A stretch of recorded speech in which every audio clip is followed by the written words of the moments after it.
The ancient Greeks were known for their revolutionary politics and groundbreaking ways of thinking, and are called the fathers of Western civilization. But how much about them do you actually know?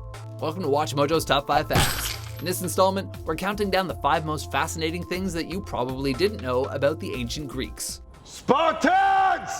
What is your profession? Number 5. Ancient Greece wasn't a country, but a group of city-states. A common misconception is that ancient Greece was one unified country. Sorry to burst your bubble, but nope. Ancient Greece was actually comprised of many city-states called poleis.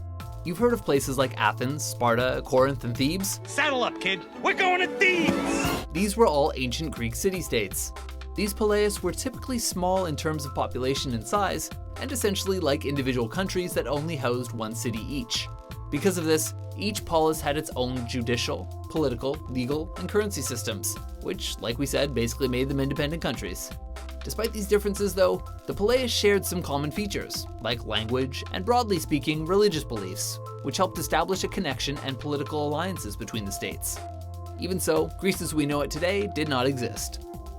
Number 4. Western literature began in ancient Greece, as did pretty much everything Western, really. Okay, now, name 3 things the Greeks did first. Do you enjoy reading books, watching movies, or even reciting the alphabet? Well, you can thank the ancient Greeks. They placed considerable emphasis on both the written word and drama. He's making this story sound like some Greek tragedy. In fact, according to historians, the Western literary tradition began with Homer, when the poet, or collection of poets as some believe, created the timeless works the Iliad and the Odyssey. This war will never be forgotten, nor will the heroes who fight in it. As evidenced by the myriad Greek amphitheaters that still stand, we can also surmise that the Greeks loved them some drama.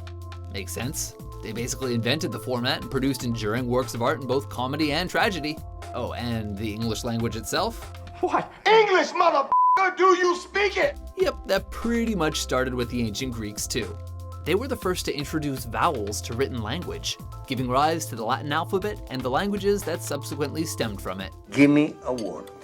Any word, and I show you how the root of that word is Greek. Number 3. Ancient Greeks were weirdly obsessed with a good beard. Ever notice that every bust or statue of an ancient Greek man is rocking a long, curly beard? Ever wonder why? Well, it's not because they didn't have razors. The ancient Greeks saw the beard as a representation of masculinity. I'm sure. Conversely, they saw a smooth, cleanly shaved face as feminine. What's more, a healthy beard was also a sign of intelligence, and philosophers like Socrates and Plato believed that a long beard was actually discharge from an overcrowded brain.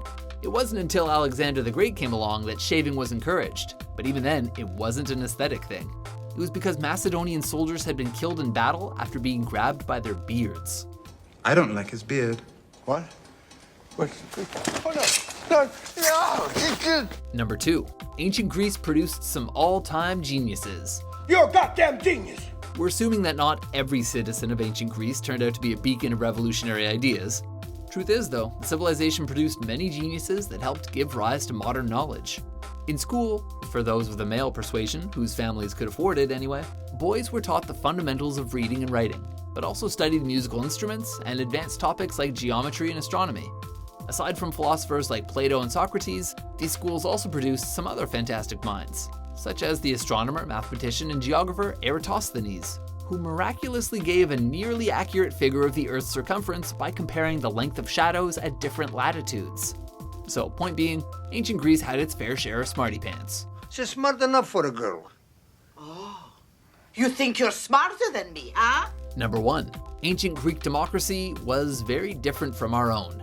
Ancient Greeks were the architects of democracy, and Athens was its birthplace. However, their political system was far different from our own.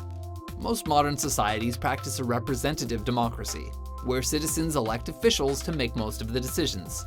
The Greeks practiced direct democracy, where they cut out the middleman and vote on issues themselves.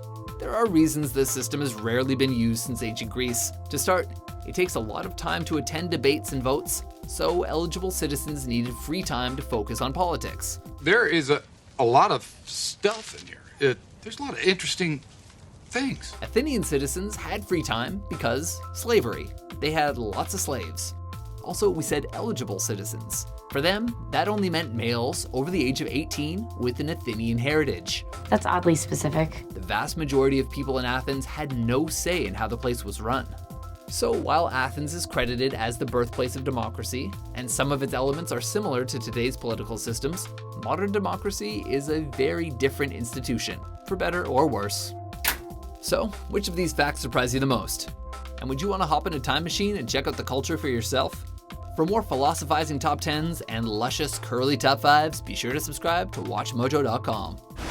Remember this day, man, or it will be yours for all time.